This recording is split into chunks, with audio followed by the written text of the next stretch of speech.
오늘 읽은 말씀을 가지고 형통과 공고의 투트랙 인생이라는 제목으로 함께 은혜를 받으려고 합니다. 투트랙 영어가 나와서 죄송합니다만은요, 요즘 기업에서 많이 쓰는 말입니다.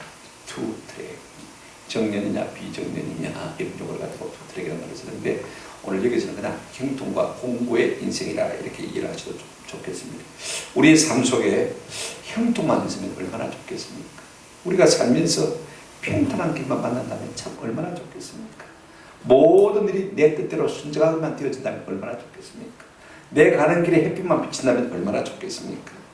그럼에도 불구하고 얼마 안 되는 우리의 인생을 살아가는 우리의 경험이 뭘 말하고 있습니까? 세상에 그런 일은 없다는 것입니다. 그죠? 양지가 있으면 엄지가 있기 마련이고, 산이 있으면 골이 있기 마련이고, 그죠? 행동이 있으면 공고가 있기 마련이라는 사실을 우리가 잘 알고 있습니다. 특별히 이번 코로나19로 말미암아서 모든 세계 사람들이 고난 가운데 있는 것을 여러분 보면서, 그죠? 부자나 가난한 자나, 그죠? 권력이 있는 사람이나 권력이 없는 사람이나 다 같이 조심하지 않으면 안 되는 그런 상황을 우리가 보면서, 우리 인생에 꼭 행동만 있는 것도 아니고 공고가 있는 사실을 깨닫게 되는 것입니다. 그러므로 우리 인생길에 꼭 행동만 있는 것도 아니고, 또 그렇다고 해서 꼭 공고만 있는 것도 아닙니다. 고난만 있는 것도 아닙니다. 그죠? 고난이 있느냐 하면 또 행동도 있습니다. 그러니까 우리의 인생길에는 항상 행동과 고난이 있는 투트랙 인생이라는 것을 우리가 기억할 필요가 있을 것 같아요. 이게 제가 하는 말이 아니고 오늘 본문에 나와 있습니다. 그죠? 근데 이 말을 한 사람이 누구냐면 재미있게도 지혜의 대명수로 불리는 솔로몬 왕입니다. 근데 솔로몬 왕은 지혜의 대명수라는 별명이 있을 뿐 아니라요, 전무후무한 역사상 말입니다. 부귀영화를 누렸던 사람입니다. 모든 좋은 것을 혼자 다 누렸던 사람입니다. 그런데 그가 이런 말을 하고 있다는 것이 참 신기합니다. 형통만 있는 것이 아니고 공고도 있다. 그죠? 참 신기해요. 그래서 그가 그렇게 부귀영화를 누렸음에도 불구하고 전도서 1장 2절에 보면 이런 말씀하고 있습니다. 헛되고 헛되며 헛되고 헛되기, 모든 것이 헛되다. 마치 절의 종처럼 말이죠. 염세주의자처럼 그렇게 말하고 있는 것을 우리가 볼 수가 있습니다. 우리가 이처럼 다 형통을 원하지만은 우리의 인생길에 형통만 있는 것도 아니고, 그렇다고 해서 공고만 있는 것도 아닙니다. 번영이 있는가 하면 역경이 있고, 그죠? 오르막길이 있는가 하면 내리막길도 있습니다. 잘 될 때도 있고 안 될 때도 있습니다. 성공할 때도 있고 실패할 때도 있고, 건강할 때도 있고 병들 때도 있고, 웃을 때도 있고 울 때도 있는 것입니다. 하나님은 우리의 인생길에 이 둘을 병행하게 하셨다고 말하는 것을 볼 수가 있습니다. 이것은 하나님의 지혜입니다. 스페인 속담에요, 항상 맑으면 사막이 된다. 좋을 것 같지만은요, 항상 비가 안 오고 맑으면요 사막이 될 수밖에 없는 것 아닙니까? 그렇다면 왜 하나님께서 우리의 인생길에 형통과 공고를 교차시켜 놓았는지, 우리가 또 형통할 때는 어떻게 해야 될지, 또 우리가 고난을 만나고 역경을 만났을 때는 어떻게 하는 것이 지혜일지, 오늘 우리가 본문 말씀을 통해서 함께 살펴보시면서 깨달은 은혜가 있기를 주님의 이름으로 축원합니다. 우리의 인생길은 투트랙 인생길입니다. 여러분, 형통도 있고 뭐도 있습니까? 공고도 있습니다. 고난도 있고 역경도 있다는 말씀인 것입니다. 오늘 본문 13절 14절 제가 다시 읽어드리겠습니다. 하나님께서 하시는 일을 보라. 하나님께서 굽게 하신 것을 누가 능히 곱게 하겠느냐. 14절, 형통한 날에는 기뻐하고 공고한 날에는 되돌아보아라. 이 두 가지를 하나님이 병행하게 하사 사람이 그의 장래 일을 능히 헤아려 알지 못하게 하셨느니라 그랬습니다. 하나님께서는요, 우리가 하나님이 하신 일을 잘 살펴보면 우리의 인생길에 형통과 공고가 놓여 있음을 알게 된다는 그 말씀이죠. 보십시오. 우리가 건강할 때도 있고 병들 때도 있습니다. 병들 때도 있는가 하면 또 말 때도 있습니까? 건강할 때도 있는 것을 우리가 잘 알고 있습니다. 우리 인생은요, 마치 새끼줄처럼 두 가닥이 항상 꼬여서 돌아간다 그 말입니다. 새끼줄 하면 젊은 사람들을 보다 들으니까, 여러분 DNA 구조를 보시면, 연기 구조를 보시면 마치 두 가닥이 자꾸 꼬여서 돌아가는 걸 우리가 볼 수 있지 않습니까? 그죠? 그와 같이 우리 인생길에 형통과 고난을 병행해 놓으신 것을 볼 수가 있습니다.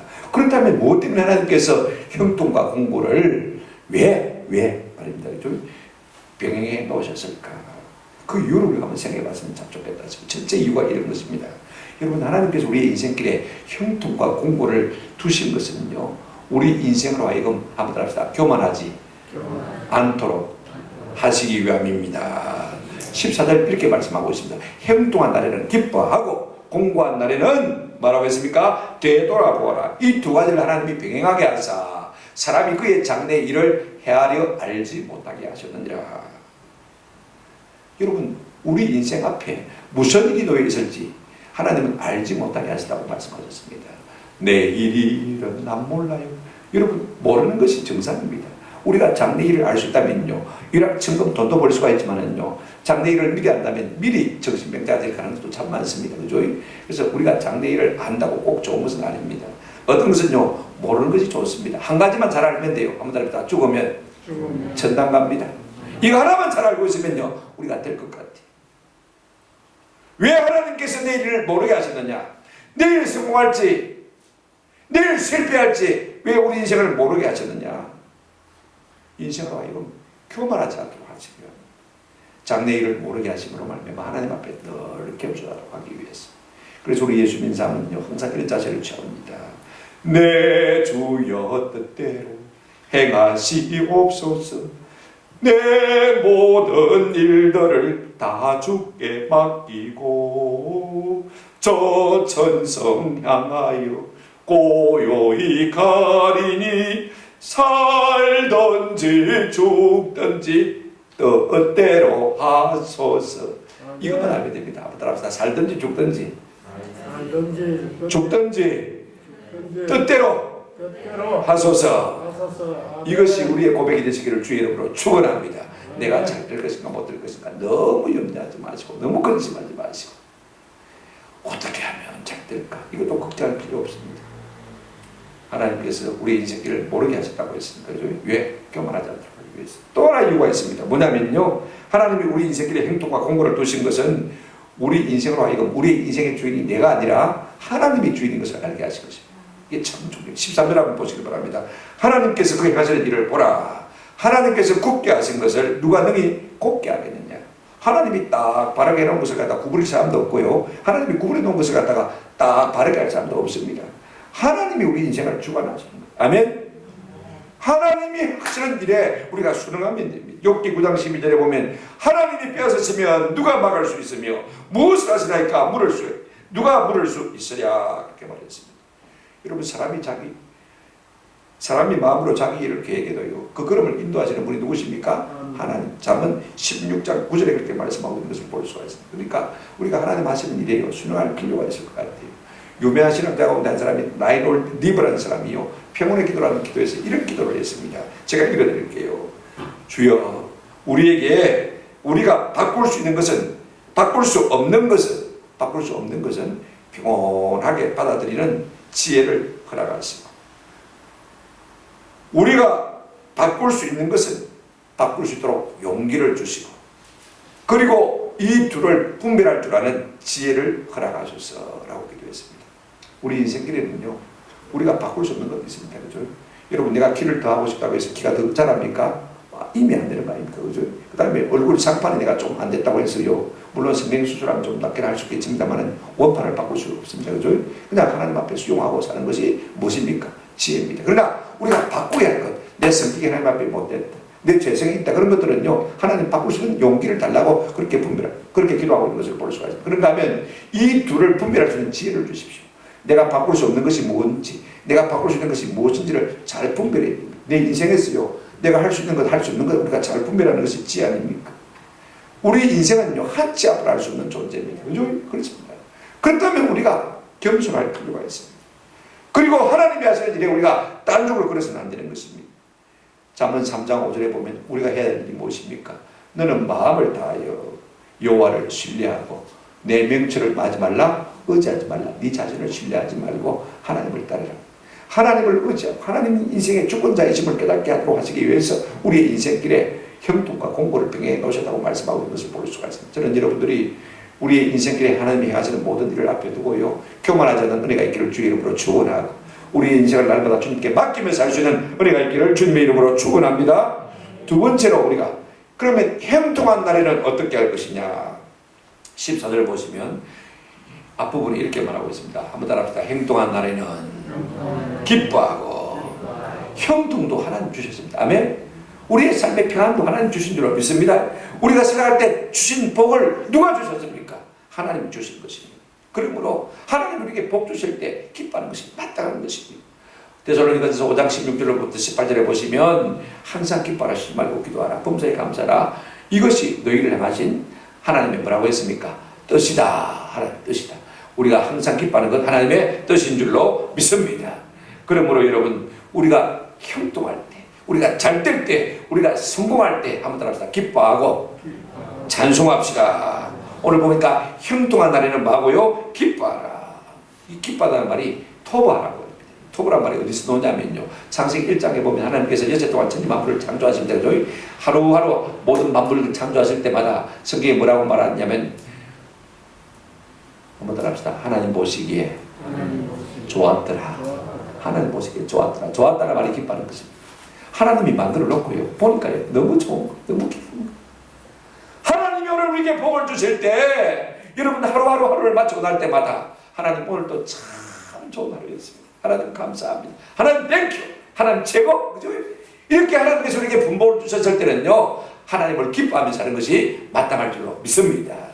왜 우리가 기뻐해야 되냐면요, 한번 따라합시다. 노에미야 8장 10절에 보면 이런 말씀이 있습니다. 여호와를 기뻐하는 것이 너희의 힘이니라. 남겨주시기 바랍니다. 여호와를 기뻐하는 것이 너희의 뭐라고요? 힘이다. 여러분, 우리에게 기쁨이 있으면 이것이 힘이 되는 거예요. 하나님이 내게 복 주신다. 하나님 내게 행동을 주셨다. 하나님께서 내게 성공을 주셨다. 그럴 때마다 기뻐하면요, 우리 마음속에 자꾸 하나님 주시는 힘이 충만하게 될 줄로 믿습니다. 참 중요해요. 여러분, 옛말에요, 거지도 웃어야 동량을 얻는다 그런 말이 있습니다. 날마다 징징거리면요, 줘야 되겠다 싶다가도 한 대 막 죽을 가지고 때려주고 싶어요. 그죠? 거지도 웃어야 동량을 받습니다. 여러분, 우리가 아무리 코로나로 힘들지만은요, 그래도 하나님께서 우리에게 주신 복이 많잖아요. 그죠? 늘 웃는 은혜가 있기를 주님의 이름으로 축원합니다. 가장 좋은 것 중에 가장 좋은 약이요, 웃는 것입니다. 형통한 날에는 또 뭐 할 거냐? 기뻐하라. 성경에 보면 또 찬송하라고 했습니다. 야고보서 5장 13절에 이렇게 말씀하고 있습니다.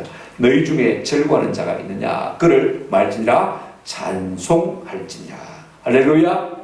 신명기 8장 10절에 보면 내가 먹어서 배부르고 내 하나님 여호와께서 옥토를 내게 주셨으므로 말미암아 네가 하나님을 말이라 찬송하리라. 그렇습니다. 여러분, 우리가 좋은 일을 만날 때요, 하나님 앞에 좀 많이 찬송하는 내가 있기를 주 이름으로 축원합니다.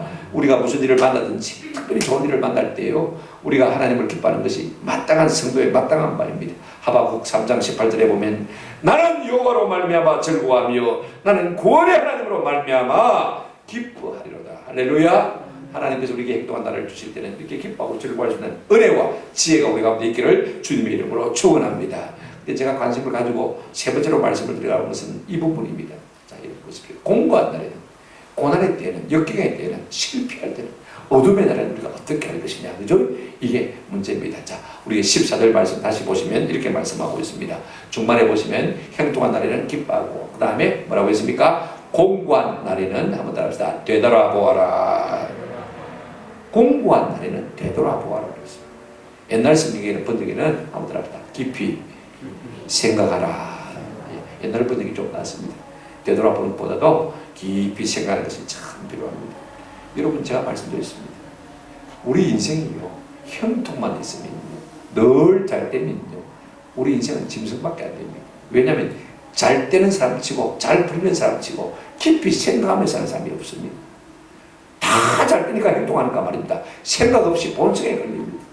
본능이 하고 싶은 대로 하는 것입니다. 그러니 여러분, 행동만 있으면요, 우리가 뭐 잘 산다, 높이 된다, 성공한다 싶어도요, 그 생각이 온전할 수가 없어요. 우리가 공부할 때는 생각하고 기도하는 것이 참 중요합니다. 먼저 생각하십시오. 공부한 날에는 생각하는 은혜가 있기를 주의 이름으로 축원합니다. 삶이 풀릴 대로 잘 풀린 사람들은 좀처럼 생각하지 않습니다. 기뻐지가 않습니다. 그런데 실패하고 질병에 걸리게 되어지고 인생이 암담해졌을 때 사람들은 생각이 많아진 것을 볼 수가 있습니다. 처음에는요, 하나님이 왜 나 좋은 것을 다 뺏어가시는가, 잃어버린 것, 손해본 것, 그죠? 그렇게 생각하면 슬픔과 탄식이 앞섭니다만은요, 살다 보면 그래도 있다 싶은 생각이 조금 들면서 이런 것만 아니네, 얻는 것도 있네. 돈은 잃었습니다. 직장은 잃었습니다. 명예는 잃었습니다. 성공은 잃었습니다. 건강은 잃었습니다. 그런데 어떤 마음이 위로가 되냐면요, 더 소중한 것이 내 마음에 자박자박 차오르는 것을 느낄 수가 있는 것입니다. 이런 것 중에서도 얻은 것이 생기네. 우리 김석균 목사님, 지금은 목사님이죠. 이분이 복음송을 참 많이 쓰지 않습니까? 이분이 쓴 복음송 가운데 저는 제목을 잘 몰랐어요. 왜 나만 겪는 고난이냐고 불평하지 마세요. 제가 그렇게 딱 검색했더니 제목이 뭐냐면 주님 손잡고 일어서세요. 여러분 가사가 참 좋습니다. 한번 보실까요? 왜 나만 겪는 고난이냐고 불평하지 마세요. 고난의 뒤편에 있는 주님이 주실 축복을 미리 보면서 감사하세요. 왜 이런 슬픔이 찾아왔는지 원망하지 마세요. 당신이 이런 것보다 주님께 받은 은혜 더욱 많음에 감사하세요. 너무나 견디기 힘든 지금 이 순간에도 주님이 일하고 계시잖아요. 남들은 지쳐 앉아 있을지라도 당신만은 일어서세요. 힘을 내세요. 힘을 내세요. 주님이 손잡고 계시잖아요. 주님이 나와 함께 함을 믿는다면 어떤 역경도 이길 수 있어요. 지연이 혼자 한번 불러볼래요? 한번 불러볼래요? 제가 잘 부르면 부르겠는데 그죠? 대충 압니까? 한번 불러볼까요? 예, 같이 불러보십시다. 왜 나만 믿는 고난입니다.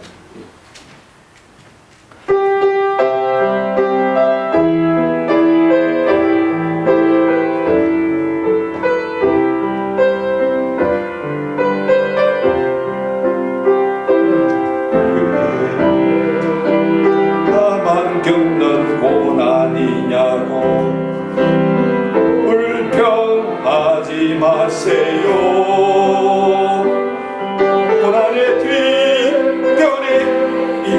주님이 주실 축복 미리 보면서 감사하세요. 너무 견디기 힘든 지금 이 순간에도 주님이 일하고 계시잖아요. 남들은 지쳐 앉아 있을지라 당신만은 일어서세요.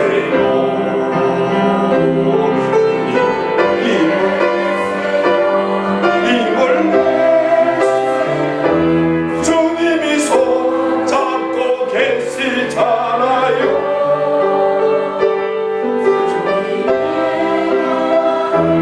마음을 믿는다면 어떤 역경도 이길 수 있잖아요. 때로 마음이 슬플 때 힘들 때 이 찬송을 좀 많이 불렀으면 좋겠어요. 그런데 이 찬송을 검색하니까요, 우리 김석규 목사님이 이 찬송 작사할 때 자기 심경을 써놓은 것을 제가 봤습니다. 여러분, 우리가 고난당할 때 어떤 생각을 하는 것이 참 중요하냐면요, 이 가사에 있는 첫 마디대로 왜 나만 당하는 고난이냐고 뭐하지 마세요? 불평하지 마세요. 좀 깊이 생각하시면요, 그럴 필요가 전혀 없습니다. 예수 믿으면 뭐든지 잘 돼야 됩니까? 건강해야 됩니까? 성공해야 됩니까? 부자가 돼야 됩니까? 그런 거 없습니다. 여러분 보세요. 고난은요, 누구에게나 있는 것입니다. 아멘? 아멘. 저에게도 있고 나에게도 있는 것입니다. 나만 당하는 것이 아닙니다. 그죠? 내가 지금 고난의 순간에 있지만은 내 주변에 실제로는 고난 당하는 사람들 많습니다. 그죠? 이거 우리가 생각해요. 아, 나만 당하는 고난이 아니구나. 고난 때문에 사람들이 하나님을 만나는 기회를 갖습니다. 고난 때문에 내가 누군지를 알게 되었지. 고난 때문에 하나님 나를 향하신 사명이 무엇인지를 우리가 발견하게 되어지는 것입니다. 그 다음에 여기 보니까 이렇게 말하고 있습니다. 고난의 뒤편에 있는 주님이 주실 축복 미리 보면서 마세요. 감사하세요. 여러분, 하나님이 우리가 미워서 고난을 당하신 것 아닙니다. 우리를 버리신 것 아닙니다. 아시겠어요? 이 고난을 통과하고 난 다음에 하나님께서 더 좋은 복을 딱 등 뒤에다 감추고 두고 계시면 믿으시기를 주의 이름으로 축원합니다. 하나님 이 고난 통과하고 나면 하나님 더 좋은 거 주실 거죠? 그죠? 믿는 믿음, 그죠? 그 생각을 우리가 하는 것이 참 중요합니다.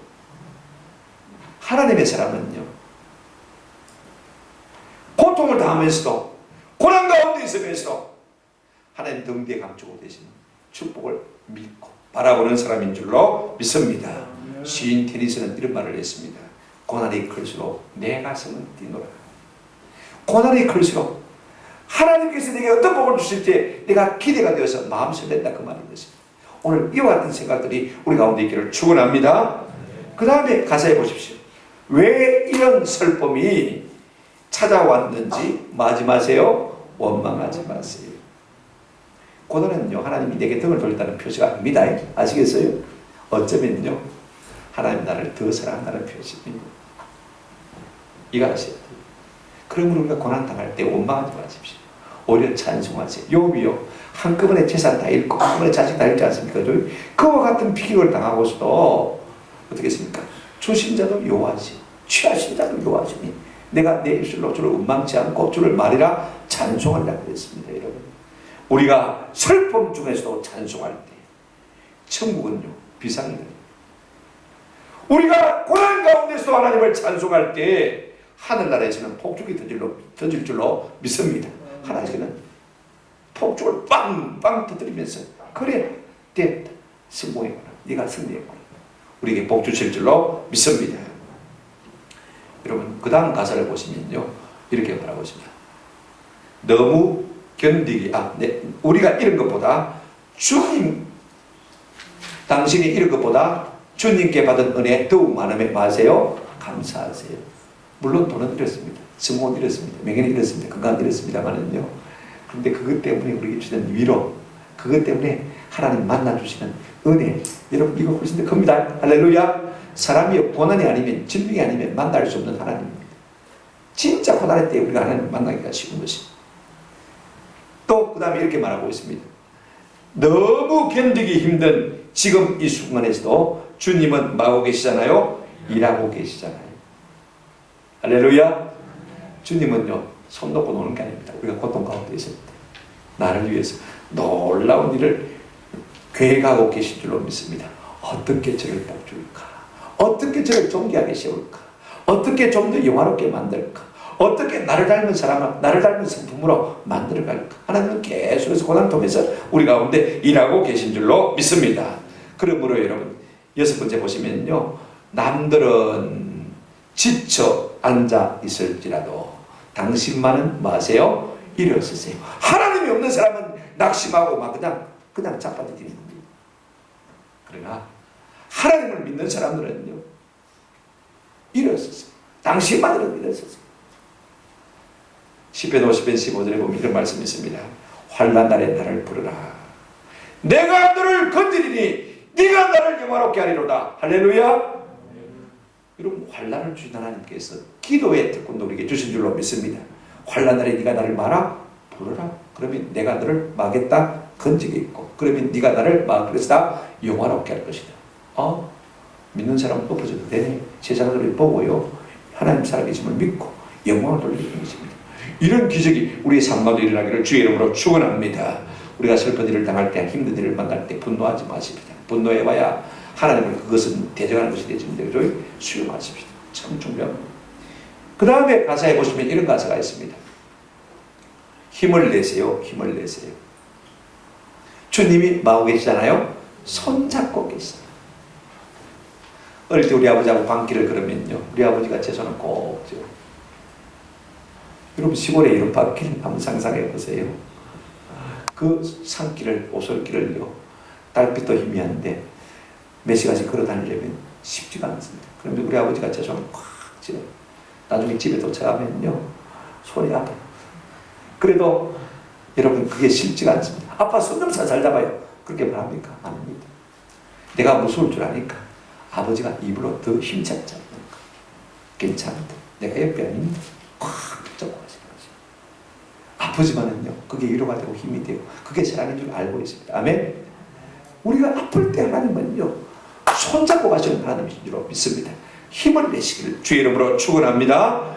주님께서 손잡고 계시면 우리가 무엇 때문에 염려하겠습니까? 마지막에 이런 가사가 있어요. 한번 보실까요? 주님이 나와 함께 함을 믿는다면 어떤 고난도 뭐 할 수 있잖아요? 견딜 수 있잖아요. 한치 앞에 안 보이는 짙은 안개 속에서도요 하나님이 그 무감 속에 나와 함께 계심을 믿는다면 우리가 찬송하며 나아가게 될 줄로 믿습니다. 여러분 이 어두운 고난을 터널을 통과하면서도 우리가 깊이 묵상하면요 이와 같은 찬송과 가사 같은 것이 우리의 삶 가운데 나오게 될 줄로 믿습니다. 보십시오. 정리하면 그렇습니다. 우리가 고난을 당할 때요 이런 생각을 좀 하십시다. 첫째는 뭐냐면 나만 당하는 게 아니다. 그죠? 세상 사람 다 당한다. 그런가 하면 이 모든 일이 우연이 아니라 하나님의 놀라운 계획, 하나님의 놀라운 승리가 있다는 것을 믿는 생각하는 건 참 좋습니다. 이것 때문에 하나님께서 다음에 큰 축복을 예배하고 계시겠구나. 또 우리가 한 가지 꼭 생각해야 될 것이 있습니다. 하나님 우리를 사랑하시고 우리와 함께 하시면요, 안 좋은 일도 좋게 만들어 주실 것이고 좋은 일도 더 좋게 만들어 주실 줄로 믿는 믿음의 생각하시기를 주의 이름으로 축원합니다. 그런가 하면 고난이 항상 계속되는 것만 아니라는 것입니다. 그죠? 고난이 끝나고 뭐가 옵니까? 행동이 온다는 것도 믿으시기를 바라고요. 그 다음에 더 중요한 것이 있습니다. 죄와 사망과 사단의 권세를 깨뜨리신 부활하신 우리 예수님이 세상 끝날까지 우리와 항상 막겠다, 함께 하시겠다 약속하셨습니다. 우리가 좋을 때만 함께 하는 게 아닙니다. 실제로는요, 우리가 안 좋아할 때, 우리가 공경 가운데 있을 때, 고난 가운데 있을 때 우리 주님이 더 가까이 계신 줄로 믿습니다.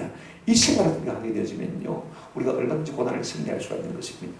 사도 다윗은요, 시편 119편 71절에 이런 말을 했습니다. 고난 당하는 것이 내게 유익이라. 고난 당하는 것이 내게 유익이라. 이로 말미암아 내가 주의 뭘 배우게 됐다? 율례, 주의 말씀들을 배우게 되었나이다. 여러분, 고난은요, 하나님의 학교입니다. 이거 우리가 아셔야 돼요. 어디에서도 배울 수 없는 고난을 통해서 우리는 뭘 배울 수가 있냐면 남들 앞에다 하나님의 말씀을 공부할 수 있습니다. 고난의 때 진짜 하나님의 말씀이 우리 가운데 크게 들려오거든요. 그러면 우리가 하나님의 말씀이 얼마나 진리인지, 얼마나 정확한지, 얼마나 세심한지를 우리가 깨달아 알게 되는 은혜를 누리게 될 줄로 믿습니다. 무엇보다 고난을 통해서 우리는 순종을 배우게 되어 있습니다. 히브리서 5장 8절을 보시면요, 이런 말씀이 있습니다. 히브리서 5장 8절에 우리 예수님, 그가 아들이면서도 하나님의 아들 아닙니까? 예수님은 하나님의 아들이시면서도 받으신 고난으로 뭘 배웠다고 했습니까? 순종을 배웁니다. 고난을 통해서 우리가 뭘 배울 수 있냐면요, 순종을 배울 수 있습니다. 순종하지 않는 사람은요, 고난을 통과하는 사람은요, 여러분, 누가 효자가 됩니까? 찢어지게 가난한 가운데 자란 아이들이 효자가 되는 것을 볼 수가 있습니다. 고난이 효자 만듭니다. 여러분, 잘 사는 부부가 행복할까요? 부부 사이가 좋을까요? 정말이에요. 서로 바람핍니다. 근데 역경 고난을 통과하는 부부는요, 서로 마음을 같이 하고 뜻을 같이 하기 때문에 서로 사랑하고 서로 순종하는 진짜 아름다운 부부의 관계를 이루는 것을 우리가 볼 수가 있습니다. 이것이 고난의 학교인 것입니다. 그런가 하면 우리가 공부할 때는 생각을 깊이 할 때 아니라 한번 더 합시다. 기도합시다. 삶이 풀릴 대로 풀린 사람은 기도할 필요가 없죠. 그죠? 그러나 공부한 사람들은 자연히 기도하게 되어 있습니다. 야고보서 5장 13절에 보시면 너희 중에 고난 당하는 자가 있느냐, 한번 더 합시다. 그는 기도할 것이요. 너희 중에 고난 당하는 자가 있느냐, 기도하라고 했습니다. 좀 전에 10편 50편 15절 말씀을 말씀드렸습니다마는 환난 날에 나를 부르라. 내가 너를 건지리니.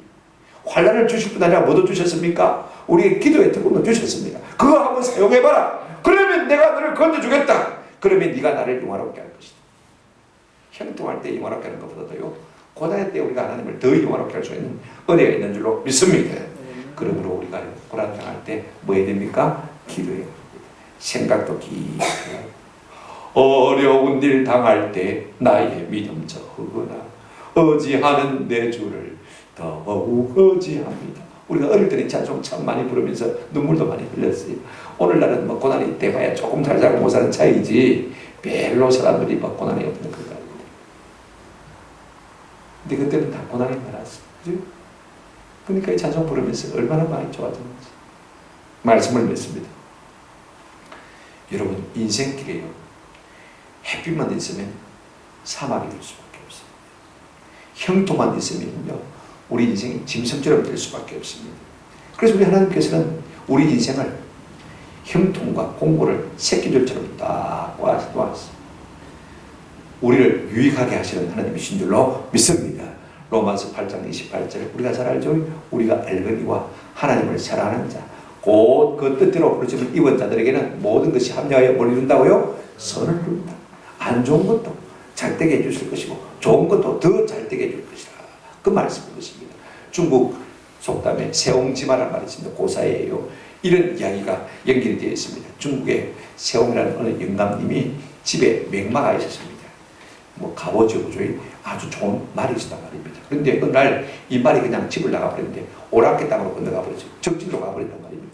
잡아올 수 있습니까? 못 잡아오는 거죠. 그죠?